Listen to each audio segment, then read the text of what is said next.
Well, welcome to the Polar Vortex edition of Virtually Live. Crazy, crazy cold. Current temperatures are really cold. At the end of this, we're in the middle of it now. At the end, I think we'll be a full 10 days below zero. And today we're going to hit some of Friends of Sax-Zim Bog parcels and see what's happening at the feeders, what's happening at the Welcome Center.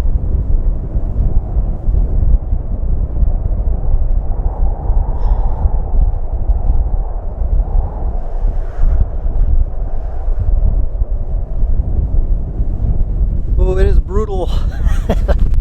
Minus 30 wind chill. Waiting for this hawk owl to fly. Been sitting there for 45 minutes.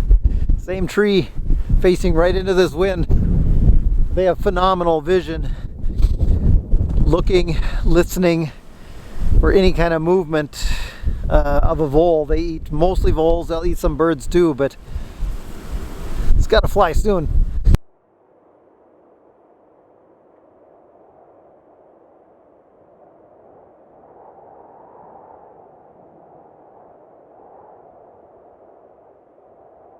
Well, I blinked and I missed it. The hawk owl flew off the perch and just zipped about a quarter mile away and hovered briefly, but I didn't see it, whether it caught anything. Oh well, got to stay alert.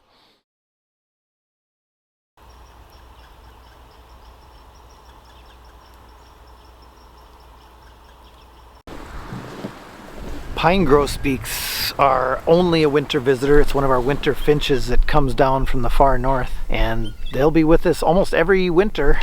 Like clockwork, they arrive during deer hunting season, first few weeks of November, and right on schedule they head back north that first week in March. So by the end of that first week we're pretty much gone. I'm here at the end of Auggie's Bogwalk, the Fringed Gentian Bog, and a mildly brutal cold day, but it's gonna get medium to brutally cold soon this week. Polar vortex is upon us, and it has another added benefit in that those brutal temperatures kill 60 to 99% of emerald ash borer larvae. I don't know, maybe minus 15 this morning, but it's already up to minus like 10. So, but the wind chill's like 20 below. And the redpolls are at the feeders here, and pine grosbeaks. I heard a magpie, blue jay. I think we're gonna hang here, see what else might come in. There's a rib cage here, a new feeder donated by one of our members, Al.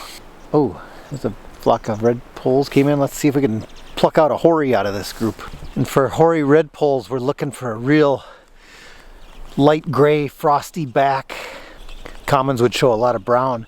We're also looking for that just overall frosty look.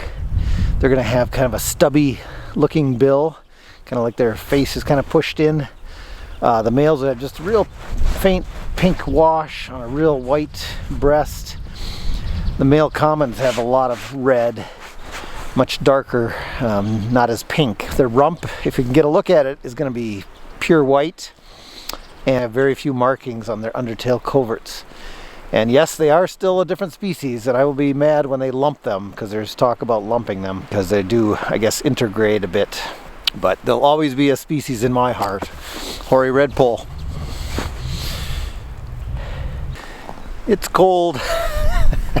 Unfortunately, a lot of these critters in the boreal forest have tricks up their sleeve on how to not only survive, but thrive in these conditions. Yeah, we're not made for this, really. I gotta get some better gloves on. And redpolls have a little tricky physiology to stay warm. They have these little expandable pouches off their esophagus, and towards sunset they'll just gorge on alder seeds and birch seeds, and these pouches will expand with these seeds, and then they'll go roost in some dense spruces. That reduces heat loss through radiation. And then they can regurgitate those seeds into their belly, and the digestion process increases their metabolism to generate some body heat and keeps them warm at 40, 50 below zero.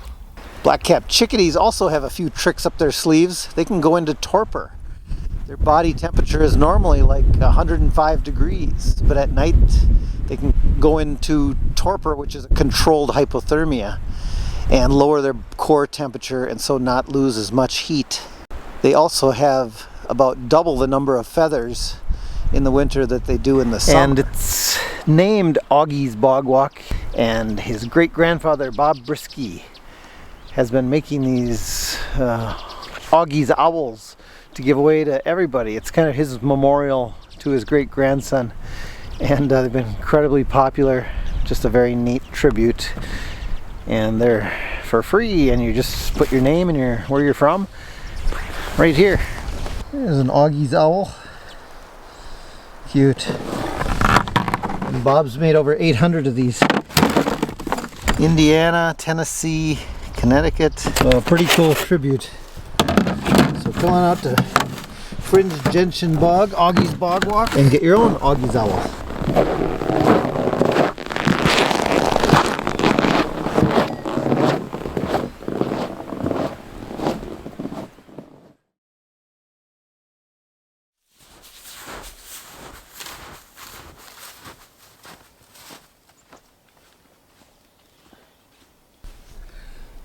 Snowshoe hair tracks.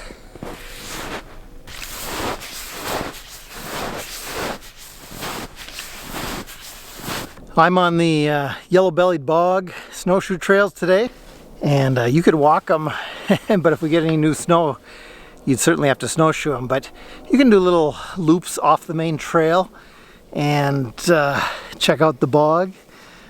We saw today where a pileated woodpecker had started to excavate. They can hear carpenter ants working down at the base, and that's where carpenter ants start infesting a tree, is at the base. And they start excavating, and they can get down there, and they can actually smell the ants once they get in there. And then once they get down to the burrows of the carpenter ants, they have a long tongue that they can just flick down these holes. And it's got little barbs on the end, and they can snag ants, fishing for ants, and eat dozens at one sitting.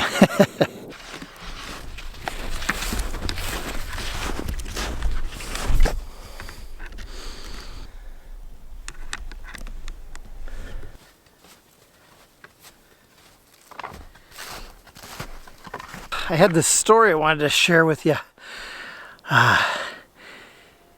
Pretty cool experience, which shows you never know what you're going to see around the next corner in the Sax-Zim Bog. But it was December 30th, and I had to run an errand to the Welcome Center. So.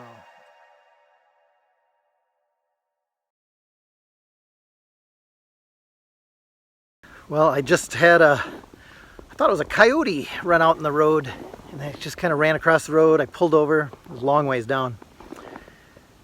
Stopped, car came by, and I shut my car off right as that car came by, so maybe the coyote would come back out of the woods thinking there was no cars there anymore. And sure enough, but you know what? It wasn't a coyote, it was a Timberwolf. And yeah, so I got a few seconds of video. Keep watching. I'm gonna head down, see if I can see him again. And here's the tracks. So let's go see if we can see him cross maybe another opening up here.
Oh my God.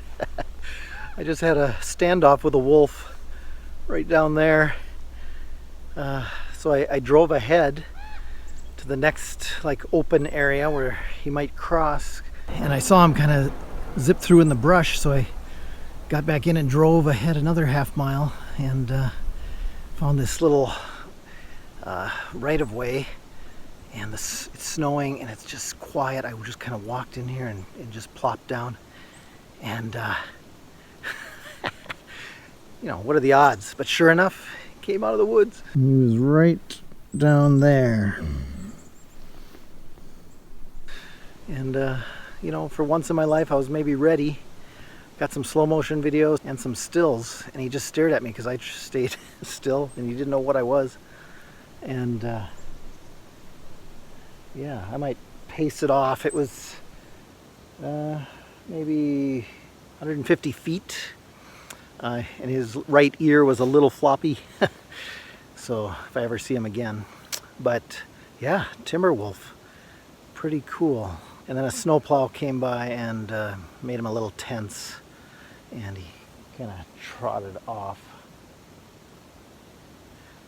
But for some reason, it's always single wolves I see. I never see these packs of wolves that Minnesota is famous for. Don't know. But yeah, very cool experience.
Jordan West, and I'm from Cincinnati, Ohio. I'm Megan. I'm from Cincinnati too. What were some of your highlights so far? Highlights so far: the pine grosbeaks. Absolutely. That's a lifer. The black woodpecker. It's a tongue twister. Tons of redpolls, just because we don't get to see them at yeah. home too often. I've never even seen a redpoll before this trip. The Ermine.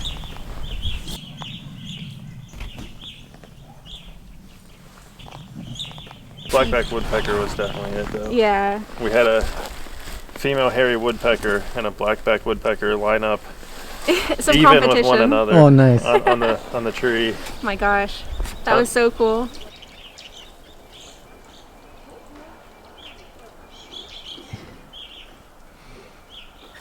Evening grosbeaks are having a great eruption this year.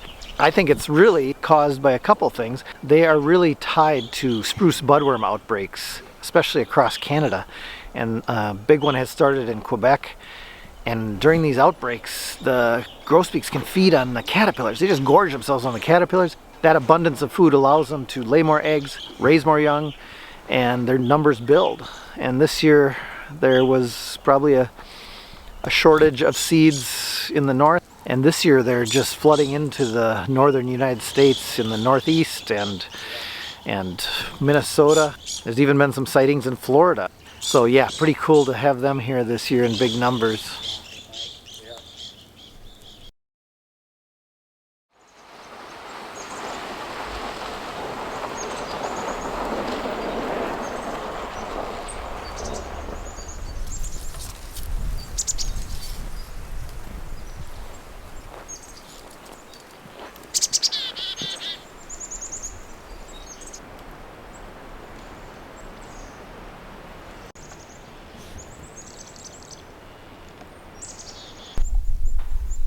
Boreal chickadees are real homebodies. They rarely ever leave the security of a black spruce bog, and they despise sunflower seeds, so you're not going to see these guys at your backyard bird feeder. They're hardcore carnivores, and I joke that if enough of them got together, they'd bring down a moose, because they like suet and fat. You know, they'll be on a carcass eating the fat off it. They love peanut butter too. Yeah, that's good protein.